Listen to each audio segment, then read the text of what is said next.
Hello everyone. सो आज इस video के अंदर मैं बात करने वाली हूँ मिस्थीनिया ग्रेविस के बारे में। मिस्थीनिया ग्रेविस क्या होता है इसको हम डिटेल में समझेंगे। वीडियो अच्छा लगे तो do not forget to like share and subscribe my YouTube channel.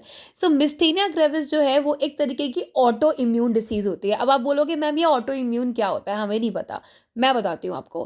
देखो, इम्यूनिटी का मतलब क्या होता है, जो हमें डिसीज से बचाती है। और जब वो ही इम्यूनिटी की वजह से हमारी बॉडी में कोई डिसीज बन जाती है तो उसको बोलते हैं ऑटो इम्यून डिसीज। सो मिस्थेनिया ग्रेविस क्या है? ऑटो इम्यून डिसीज है। इसको याद कैसे रखेंगे मैम? हमें तो याद ही नहीं रहता। मैं बताती हूँ कैसे याद रखोगे। माई मतलब क्या होता है? माई मतलब मेरा। ऑटो इम्यून मतलब मेरी वजह से, मेरी बॉडी की वजह से। तो याद रहेगा, myasthenia gravis an auto immune disorder. अब ये ऑटो इम्यून डिसऑर्डर हुआ कहाँ है?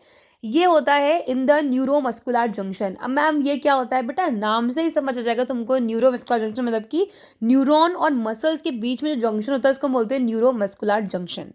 Caused by the antibodies to cholinergic receptor. तो क्या होता है कि हमारी बॉडी में ही कोलेजन रिसेप्टर्स के अगेंस्ट एक एंटीबॉडी बन जाती है, which leads to the auto immune disease.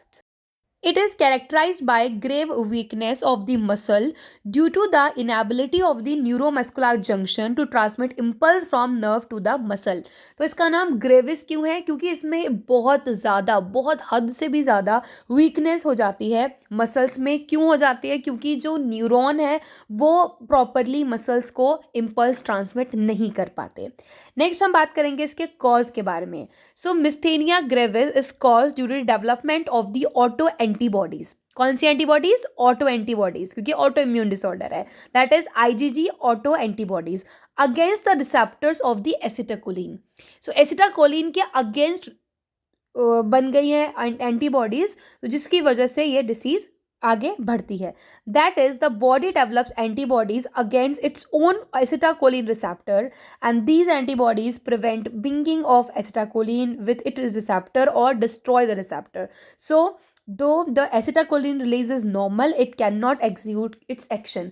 तो जब एसिटाकोलिन का हम टेस्ट करेंगे वो तो बॉडी में बहुत अच्छे से सिक्रीट हो रहा है, बहुत सारा न्यूरोट्रांसमीटर है, बट क्योंकि वो जो रिसेप्टर हैं जो उस न्यूरोट्रांसमीटर को रिसेप्ट करेंगे बेचारे, उन्हीं के अगेंस्ट एंटीबॉडीज बना दी गई है और वो डिस्ट्रॉय हो गए, जिसकी वजह से मिस्थेनिया ग्रेविस हो जाता है। बहुत सिंपल कॉन्सेप्ट है। Now let's talk about the symptoms. Muscles which are more susceptible for myasthenia gravis are muscles of the neck, limbs, eyeballs, and the muscles responsible for the eyelid movement, chewing, swallowing, speech, and respiration। Common symptoms से देखने को मिलते हैं। Slow and weak muscular contraction because of the defective neuromuscular activity, inability to maintain the prolonged contraction of the skeletal muscle, quick fatiguability when the patient attempts repeated muscular contraction, weakness and fragility of the arms and legs। so इसमें basically आपको muscles की weakness देखने को मिलेगी। अब वो different different muscles हो सकती हैं, जैसे कि नेक की, लिम्स की, आईबॉल्स की, ठीक है, उसके हिसाब से ही सिम्टम्स देखने को मिलेंगे। तो सबसे इंपॉर्टेंट, जब भी आप कोई डिसीज़ पढ़ते हो, उस डिसीज़ का नाम समझ लो, इस डिसीज़ की वजह समझ लो, उसका कॉज समझ लो। उसके बाद you can write that disease so simple in your exam. Now double vision and droopy eyelids due to the weakness of the ocular muscle. तो हमने पढ़ा था ना कि मिस्थेनिया ग्रेविस आइज पर भी अफेक्ट करता है। And difficulty in swallowing due to weakness of the throat muscles, difficulty in speech due to weakness of the muscles of the speech। In severe condition, there is a paralysis of the muscles। Patient dies mostly due to the paralysis of the respiratory muscles। अब respiration की muscles में अगर paralysis हो जाती है तो of course patient की death हो जाएगी in extreme conditions। And for the treatment of the myasthenia gravis, administration of cholinesterase inhibitors such as neostigmine and pyridostigmine, these drugs inhibit cholinesterase, which degrades acetylcholine. So acetylcholine remaining in the synaptic cleft for long period and can bind with its receptors।